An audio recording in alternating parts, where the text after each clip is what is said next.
নাম কি আপনার? আব্দুল সত্তার। জোরে কন। আব্দুল সত্তার। আব্দুল সত্তার। গরুর কি সমস্যা ছিল? গরু পা ন্যাংরাইতো। এই এলাকার নাম কি? 20 কেজি ফেরা। কয় পায়ে ন্যাংরাইতো? 2 পা। দুই পায়ে। এখন কি অবস্থা? এখন তো ন্যাংরাই দেখেছি না। কতক্ষণ সময় লাগছে? একদম অল্প সময়। একদম অল্প সময়। রক্ত কিরকম পড়ছে? রক্ত পড়ে না। গরু শোয়াইতে হয়েছে? না। কোনো কষ্ট কোনো লাগছে? না। বাড়ির মধ্যে কয়জন মানুষ আছে? আমি একা। একজন মানুষ। একজন মানুষের এই যে অপারেশন যে করাইলেন কেমন লাগলো আপনার কাছে? কিন্তু ভালোই তো লাগছে। শোয়াইতে হইলে কয়জন লোক লাগতো? লাগতো কয়েকজন। কয়েকজন লোক লাগতো। গরুরও কষ্ট হইতো, মানুষেরও কষ্ট হইতো। জি। আর এখানে কোনো রক্তপাত ছাড়া উনি একা বাড়িতে আছে একজনের নিয়ে। দুই পায়ের সমস্যা ছিল, দুই পায়ের অপারেশন আলহামদুলিল্লাহ। আমাদের কয় মিনিট সময় লাগছে? কয় মিনিট? এটা তো ওটাতে 1 মিনিট লাগলো না, এটা আধা মিনিট। এরকম 1 মিনিট আর আধা মিনিট, মানে 1.5 মিনিট সময় লাগছে দুই পায়ে অপারেশন করার জন্য।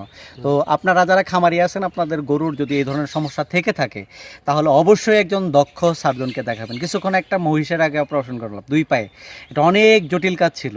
অনেক অভিজ্ঞতার সমন্বয় যদি না থাকে তাহলে এই অপারেশনগুলো অনেক কঠিন হয়ে যায়, এবং পাশাপাশি অন্য কোনো যদি লিগামেন্ট যদি কাটে তাহলে কি হয়ে যাবে, গরুগুলো পঙ্গু হয়ে যেতে পারে। তাই যারা দক্ষ ডাক্তার রয়েছেন, সার্জন রয়েছেন, তাদের মাধ্যমে এই অপারেশন করানোর জন্য খামারিদের প্রতি বিনীত অনুরোধ ছিল। সকলকে ডক্টর সুজন ভেট কেয়ারের পক্ষ থেকে অনেক অনেক ধন্যবাদ। আসসালামু আলাইকুম। আলহামদুলিল্লাহ। আপনাকে